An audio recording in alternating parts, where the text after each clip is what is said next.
Well, I was meeting with a number of officials on both sides, meeting with leaders in the business community, scholars and academics and the like, trying to get a sense of where we are now in the U.S.-China relationship. It's been a really extraordinary and tumultuous year.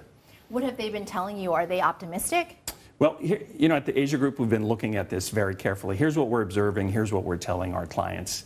This flurry of diplomacy that you've seen, including between our two presidents, I think portends a period of relative stability over the next few months, perhaps even over the next year, that I think could be good for business interests. I don't know if I hear a lot of optimism on both sides. What I do hear, though, is a realistic assessment that we've essentially fought this trade war over the last several months to a stalemate.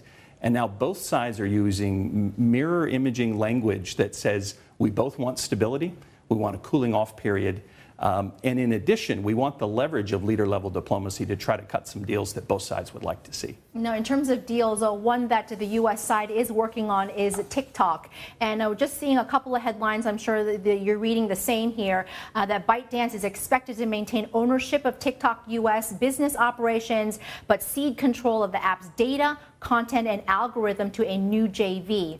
It's also going to be ownership details, raising questions whether the deal represents a qualified divestiture of TikTok U.S. assets, and that the new U.S. TikTok company will be divided into two companies. What are you hearing with this regard in terms of TikTok, and what do you make of the fact that China has been so quiet? Well, Emily, what I think it means is, one, it shows what happens when we go back to a model of U.S.-China leader-led diplomacy where both sides generate leverage, and this is how you cut deals. It's pretty extraordinary that we appear to have reached this framework agreement on TikTok. My sense is there's still a long ways to go to sort out every last detail. I think that on the U.S. side, members of Congress and others will have to sort through certain details. And also, you know, you mentioned some of the silence on the Chinese side. I think the Chinese will also have to approve any final deal. So I think there's probably a little ways to go yet. For both sides to clarify what right now is a framework, and then secondly for the U.S. side to sort out its processes as well. And so how does this all stack together? Of course, there's all these different moving parts. Of course, the latest with the tariffs, I'll get your take on that in just a bit. But how does this all set up for this all highly anticipated meeting between the two presidents when they're at APEC in Korea next month? Well, I think what the two presidents discussed in their last phone call was a series of meetings between them, starting with meetings on the margins of APEC in Korea. The president stated he'd like to visit China early next year, and then there's speculation that President Xi would come to the United States as well. What I think it means is normally when you have this kind of leader-level schedule laid out, it imparts more stability and certainty into the relationship. That's probably good in many ways.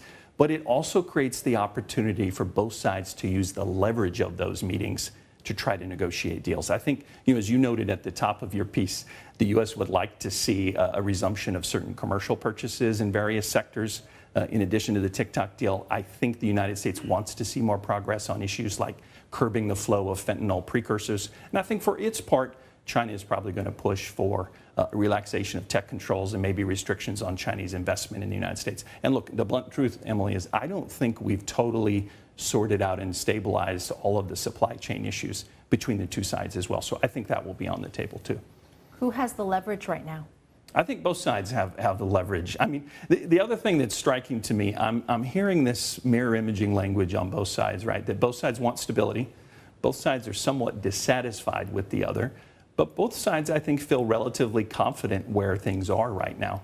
So I think we're in this together for better or for worse, and this interdependence will play out, I think, through the leader-level diplomacy in the coming months. So we could see a trade deal eventuate? Well, I think it depends on what you mean by a trade deal. I'd be somewhat cautious about thinking we're going to conclude some far-reaching trade deal that covers all of the structural issues between our two countries.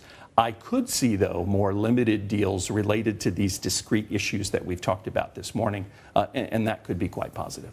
I want to get your take on the latest tariff announcements, which are going to be going into effect on Wednesday. Sure. Branded pharmaceuticals, heavy trucks. So we got everything from the kitchen counter and the kitchen sink also involved in here. What did you make of that? Well, I think what it says to me is that even if you agree that we might be headed for a period of stability in the U.S.-China relationship, and look, after August 1, when the Trump administration negotiated all of these trade agreements with partners across Asia, it shows the president is still going to use various tariffs to try to generate leverage, try to reindustrialize the United States, try to drive supply chains back to the United States. So in some ways, the trade negotiations seem to never end.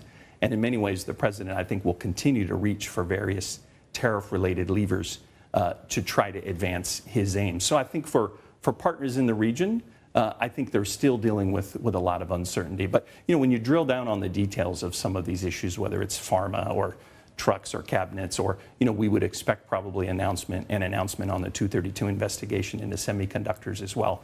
There are a number of exceptions. There are a number of incentives baked in to try to drive some of that production back to the United States. So a lot of details still to be sorted out. Your expertise is Vietnam, given that you were the former U.S. ambassador to Vietnam. And how much of these tariffs are targeted at that country? Well, look, I think the fact that Vietnam has one of the largest trade surpluses with the United States means that some of these measures have been directed at Vietnam, no doubt. And certainly there's a lot of concern about alleged transshipment from China via Vietnam or levels of Chinese content. But the reality is, Emily, the way these negotiations have shaken out, the tariff rate put on Vietnam, relatively speaking, is almost equal to other friends across the region. From Northeast Asia to Southeast Asia, the relative tariff rates have varied between 15 and 20%. And in Southeast Asia alone, the rates are between 19 and 20. So I actually think friends in Hanoi feel somewhat relieved about where they are. But I also think the reality is, after the phone call between the Vietnamese General Secretary and President Trump on July 2nd, President Trump made these announcements about 0% tariffs on U.S. exports, 20% on Vietnamese imports, and 40% on so-called transshipped goods. The reality is, I think both sides have been negotiating intensively since then to figure out what those numbers really mean, and we're not there yet. But again, the main news for me and what we've advised our clients is, because the tariff rates are basically the same across the region, we've not seen a huge impact on investment or supply chains at all. Okay, I'm curious to know, the Trump administration has not disclosed the actual definition of transshipment. Correct. So transshipment tariffs may actually help Beijing, because it could be that U.S. importers find it cheaper to buy directly from China than from anywhere else. Well, that certainly wouldn't be the intent of the policy, but you are right. I don't think either side has defined to its satisfaction what that term means. When I hear the word transshipment, part of it means fraudulent rules of origin about where products have actually come from. Vietnam's clearly cracking down on that, and that is a very legitimate source of concern for Washington. But it's clear to me that Washington, or at least the president, when he used that term, he meant something much broader, specifically regarding Chinese content. So what I'm hearing is, it's not just with Vietnam, but with partners across the region. They're looking at a potential ceiling of 30% foreign content. And if you exceed that ceiling, then the 40% tariffs would kick in. And as long as you're below that, you'd be at the lower 20% rate. But no agreement, as I understand it, on exactly how do you define that. What's foreign content? What is a foreign product? These are very complex issues. I also hear that, as with most negotiations, nothing's agreed until it's all agreed. So I still think we're probably a long ways away from having clarity on that very issue. Vietnam has long had a policy of balancing Beijing and Washington. China holds, though, considerable leverage on the Vietnamese economy. So do you think that Vietnam would side more with China? I don't. I think Vietnamese foreign policy is all about balance. Not just between Beijing and Washington, but balance across its many partnerships around the world. I think the lessons of Vietnam's history have taught it that Vietnam has to be very careful about being overly dependent on any one country or any one supply chain. I don't think there'll be any change at all. I still think the U.S.-Vietnam relationship is quite positive and quite strong.